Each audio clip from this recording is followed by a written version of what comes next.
ಮಧ್ಯಪ್ರಾಚ್ಯದ ಯುದ್ಧ ಇಡೀ ವಿಶ್ವವನ್ನೇ ಅಲ್ಲೋಲ ಕಲ್ಲೋಲ ಮಾಡ್ತಾ ಇದೆ. ಒಟ್ಟಾರೆಯಾಗಿ ಒಂದಲ್ಲ ಒಂದು ರೀತಿ ಪರಿಣಾಮ ಬೀರ್ತಾ ಇದೆ ಮಧ್ಯಪ್ರಾಚ್ಯದಲ್ಲಿ ನಡೆಯುತ್ತಿರುವಂತಹ ಯುದ್ಧ.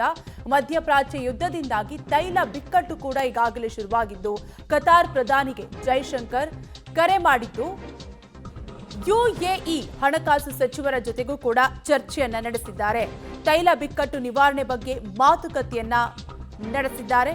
ಒಟ್ಟಾರೆಯಾಗಿ ಇರಾನ್, ಇಸ್ರೇಲ್, ಅಮೆರಿಕಾದ ಸಂಘರ್ಷ ದಿನದಿಂದ ದಿನಕ್ಕೆ ಹೆಚ್ಚಾಗ್ತಾನೆ ಇದು. ಸದ್ಯಕ್ಕೆ ಮುಗಿಯುವ ಯಾವುದೇ ಲಕ್ಷಣಗಳು ಕೂಡ ಕಾಣ್ತಾ ಇಲ್ಲ.